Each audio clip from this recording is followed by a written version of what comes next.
Hey, good evening, everybody. So it's another cloudy and, well, it's not storming right now, but somewhat cloudy day, and they're going to be storming later, kind of like it was last night. Anyway, so no thunder today and no rain at the moment, but it's actually kind of cool here because it's been kept the sun off all day.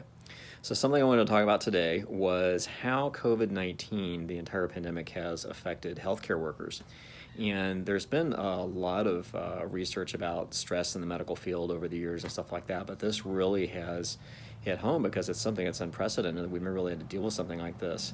And I remember reading about some of the doctors in New York who were dealing with their when the pandemic hit up there, and some of them were saying it was almost like being in a battlefield. I did not fully appreciate this in my clinic because we weren't hit yet, and we weren't really seeing a whole lot of anything. I was thinking at the time, wow, we really skidded through this, we're doing a job. But when it finally did hit, when I started sending out 3, 4, 5 patients a day to the ER because they were in such bad respiratory distress, there was no way it was going to fix it. It wasn't going to happen.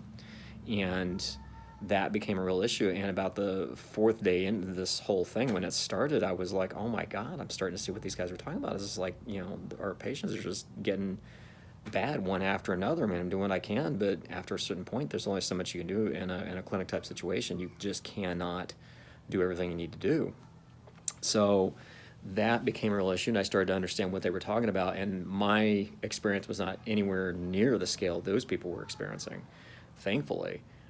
Some of our patients will never come back because they're no longer with us. Some of them are just, even though they're part of the 98% that recovers statistic, it doesn't mean they're actually fully recovered. Yeah, they're no longer really having to suffer COVID, but all the effects of COVID, they're suffering that.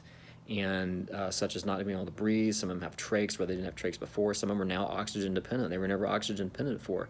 Some of them are so weak they cannot walk where they were walking around all the time previously. It's that bad. So you figure, if this is hitting my patients like this, what is this doing to healthcare workers? We're suffering a lot of the same things. I have a nurse practitioner that I work very closely with, and she says she's just now starting to recover. For a while, she couldn't even talk without trying to catch her breath. And then after a while, when that started to end, she said, one of the worst things is the brain fog that comes along. And it was kind of weird to hear her talk about this because I hear my patients say the exact same thing. A lot of them are saying, I'm okay right now. The ones that have come back that are somewhat okay and can talk to me are saying, but the brain fog is getting to me. My mind is just not clear like it used to be. And that's a huge issue.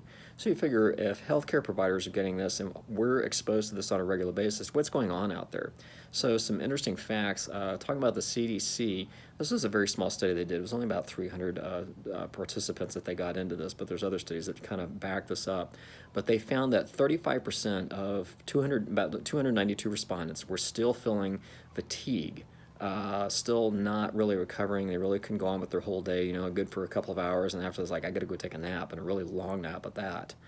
61% were still having a cough, and they're coughing all the time. Well, they can't really be around patients if you're coughing either. And then a headache. Who can function with severe headaches? You really can. And they had 61% of the respondents for that. This is why it's so important that everybody do their part in wearing masks, using their hand gels, doing the social distancing, that sort of thing. And if we really take this thing seriously, because if we, the healthcare providers, are sick and we just cannot come into work, then who's going to take care of you when you really need us? And that includes for everything, like for heart attacks, standard colds, cuts, bruises, scrapes, all those things that were there before COVID are still there. But if we can't be there, who's going to be there for you? So that's why I tell everybody to take this seriously. Another thing, though we're running into the problem, and this is really serious too. I'm going to include a link from Dr. Z at the end of this video. And Dr. Z is also known as Doc Vader in social circles. He has an entire crew that he does a lot of very interesting stuff, very informative stuff, but he also has a lot of fun with what he does too. And he actually has a video about this that he's made, and it's regarding what employers are doing with healthcare providers. This is including for everybody, doctors, nurses, people like that. And there's a survey of nearly 1,200 healthcare workers who were healthcare professionals.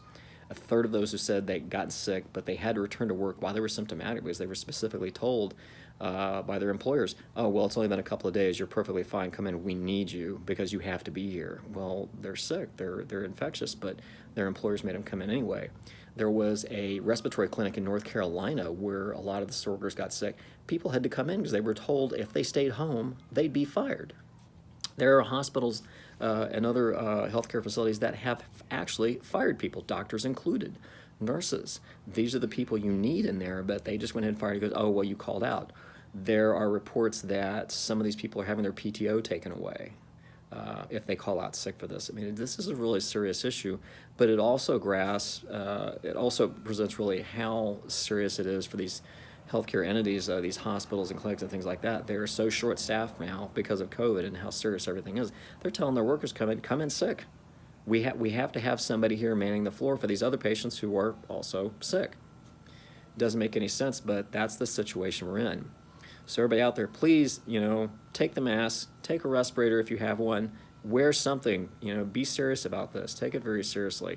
If you're sick and you can, stay at home. I realize not everybody can. It's always not an option. Our society is not perfect for that, but if you have that option, please do it. And if you can't, then take the proper precautions.